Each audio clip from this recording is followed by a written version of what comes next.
Breaking news కడపలో ఒక దారుణ ఘటన జరిగింది।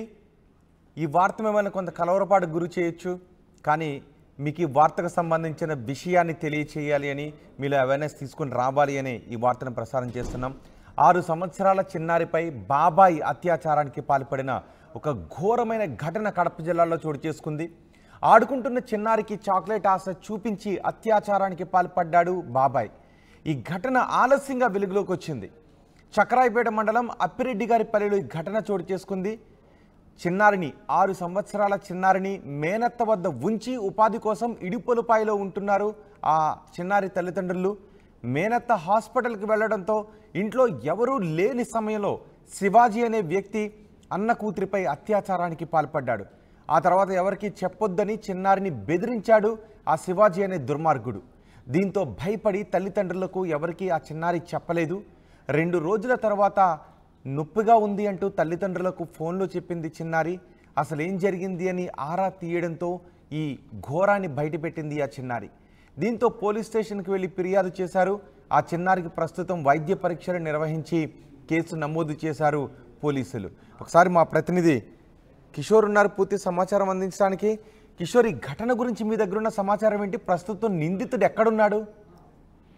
Thank you Rohit. ఆడుకుంటున్న చిన్నారిని ఎరగా చూపించి గుడిసెలకు తీసుకెళ్లి అత్యాచారం చేసినటువంటి ఘటన చక్రాయపేట మండలంలో చోటు చేసుకుంది। చక్రాయపేట మండలంలో ఉన్నటువంటి అప్పిరెడ్డి గారి పల్లెకి చెందిన ఏదైతే ఈ శివాజీ సొంత బాబాయ్ శివాజీ ఆ పాపను చాక్లెట్ ఎరగా చూపించి సమీపంలో ఉన్నటువంటి గుడిసెలకు తీసుకెళ్లి అత్యాచారం చేసినట్టు తెలుస్తుంది। అయితే చేసినటువంటి నేపథ్యంలో కూడా ఒక్కసారిగా కూడా చిన్నారిని బెదిరించడంతో తల్లిదండ్రులను చెప్పడానికి కూడా సంకోచింది। అయితే ఇటీవల కాలంలో తనకు తరచుగా ఏదైతే మలద్వారం వద్ద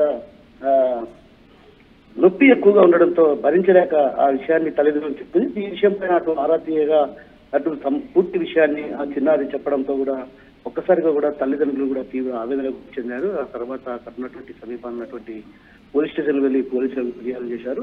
అయితే తల్లిదండ్రులు మాత్రం ప్రధానంగా ఏదైతే కూలీ పనులు చేసుకుని జీవనం సాగిస్తున్నారు, కూలీ పనులు చేసుకుని జీవనం సాగిస్తున్నటువంటి నేపథ్యంలో ఇరుపులపాయలో ఉన్నటువంటి అక్కడ కూలీ పనులు చేసుకుంటున్నారు।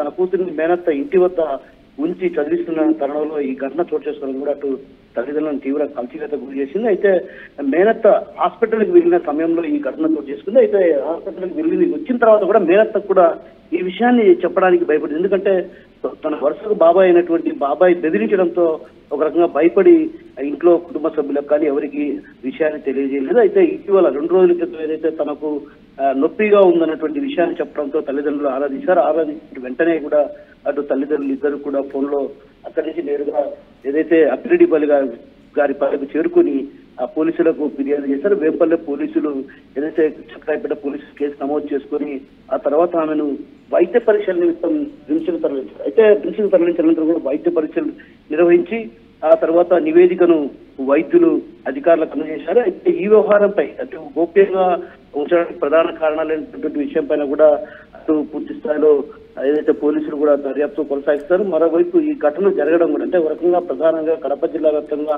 పలు ప్రాంతాల్లో కూడా చిన్నారులను చిదివేసినటువంటి ఘటనలు చోటు చేసుకుంటాయి। అయితే ఈ నేపథ్యంలో కూడా కఠినమైన చర్యలు తీసుకోవాల్సినటువంటి అవసరం ఎంతైనా ఉంది। ఎందుకంటే ఒక దుర్మార్గంగా వ్యవహరించేటువంటి కామాంధుల పాలిట చిన్నారులు బలవుతున్నాడని కూడా అటు తీవ్రంగా పరిగణించాల్సినటువంటి అవసరం ఉంది। దీనిపైన కూడా ప్రత్యేకించి అధికారులు కూడా ప్రత్యేకంగా చట్టాలు తీసుకురావాలి అన్నటువంటి విషయాన్ని తల్లిదండ్రులు చెప్తున్నారు। మరోవైపు ఏదైతే ఈ కేసు వ్యవహారంలో కూడా ఇది కేసు ఎత్తిపోతున్నట్టు కూడా పోలీసులు చెప్పడానికి కూడా తల్లిదండ్రులు తీవ్రమైనటువంటి ఆవేదన గురి చేస్తుంది। ఎందుకంటే ఆమె చదువుకున్నటువంటి వ్యక్తి కాకపోవడంతో కూడా సమాచారాన్ని కొంత ఏదైతే ఫోన్ నెంబర్లు అలాంటివి తెలియకపోవడం వల్ల వాటిని చెప్పకపోవడం వల్ల కేసు ఇదంతా నీరుగార్చే ప్రయత్నం జరుగుతున్నటువంటి విషయాన్ని కూడా ఆమె స్వయంగా మన ఆర్టీవీ కూడా చెప్పడం జరిగింది। అయితే ఈ వ్యవహారం పైన కూడా ఇప్పటికే ఉన్నతాధికారులు కూడా జోక్యం చేసుకోవడం జరిగింది। అదేవిధంగా జిల్లా ఎస్పీ హర్షవర్ధన్ రాజు కూడా ఈ వ్యవహారం పైన అటు ఆరా తీశారు। అందులో భాగంగానే ఏదైతే ఇప్పుడు నిందితుడు ఎవరైతే ఉన్నారో శివాజీని కూడా అరెస్ట్ చేసి పోలీస్ స్టేషన్ లో విచారిస్తున్నట్టు తెలుస్తుంది। ఈ వ్యవహారం పైన కూడా అటు పూర్తి స్థాయిలో విచారించి చర్యలు తీసుకోవాలన్నటువంటి విషయాన్ని కూడా అతి తల్లిదండ్రులు చెప్తున్నటువంటి పరిస్థితి కనిపిస్తుంది। రైట్ కిషోర్, కడపలో దారుణ ఘటన చోటు చేసుకుంది। బాబాయే అన్న కూతురిపై 6 ఏళ్ల చిన్నారిపై అత్యాచారానికి పాల్పడిన దారుణమైన ఘటన చోటు చేసుకుంది। ఆడుకుంటున్న చిన్నారికి చాక్లెట్ చూపించి ఆ చిన్నారిపై అత్యాచారానికి పాల్పడ్డాడు శివాజీ।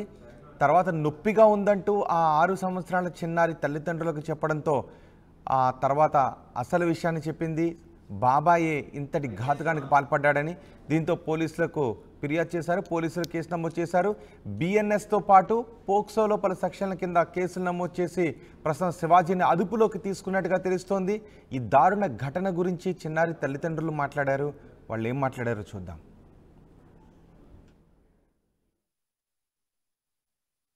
మా పాపని ఇంటి దగ్గర పెట్టి మేము త్రిబులెట్లో పని చేసుకుంటున్నాం సార్. మా ఆడబిడ్డ దగ్గర మా కూతురు ఉంటానింది, ఈ పాప దగ్గర ఉంటానింది సార్. ఉంటానంటే మేము రోజు ఫోన్ చేస్తూ ఉంటాం మా కూతురికి, ఎట్టుండవమ్మా, నువ్వు తిన్నావా లేదా, స్కూల్కి పోతున్నావా లేదా అని. నేను చేసింటే ఫోన్ నా కూతురు ఏం చెప్పిందంటే, అమ్మా అత్త వాళ్ళు హాస్పిటల్కి పోయినారు, మేము ఆడుకుంటున్నాము, శివాజీ బాబాయ్ వచ్చి నీకు చాక్లెట్ ఇస్తారా, సెల్లు చూపిస్తారా అని గుడిసెలేకి ఎత్తుకొని పోయి నా కూతురు చెప్పింది మేడం, నాకు చెప్పింది సార్. నాకు మరిది అవుతాడు, ఈ పాపకు బాబాయ్ అవుతాడు సార్. శివాజీ సార్ ఇచ్చాం సార్. వాళ్ళు పెట్టినారు సార్ కేసు, వాడు ఆ స్టేషన్లోనే ఉన్నాడు. ఆసుపత్రికి వచ్చినాం సార్. వాళ్ళు రిపోర్ట్లు ఇచ్చేటప్పుడు రీఛార్జ్ అని రాస్తారు కదా మాకు ఇంటికి, రాసేటప్పుడు ఫోన్ నెంబర్ చెప్పండి అని అన్నారు సార్. నాకైతే గుర్తులేదు, నేను చదువుకోలేదు మేడం అన్నే. అంటే ఈ కేసు ఎత్తిపోతాయిలే, అది కరెక్ట్గా లేదని వాళ్ళు గదురుకుంటున్నారు సార్ పోలీసు వాళ్ళు. మా పాపని ఇంటి దగ్గర పెట్టి అడుగు బ్రదర్, నాకెందుకు. అవును, 164 మహిళా ఎస్ఐతో స్టేట్మెంట్ రికార్డ్ చేయించడానికి వచ్చినాం. అది మేడం చేస్తుంది, మేము ఉన్నాం. అడుగు బ్రదర్, నాకెందుకు.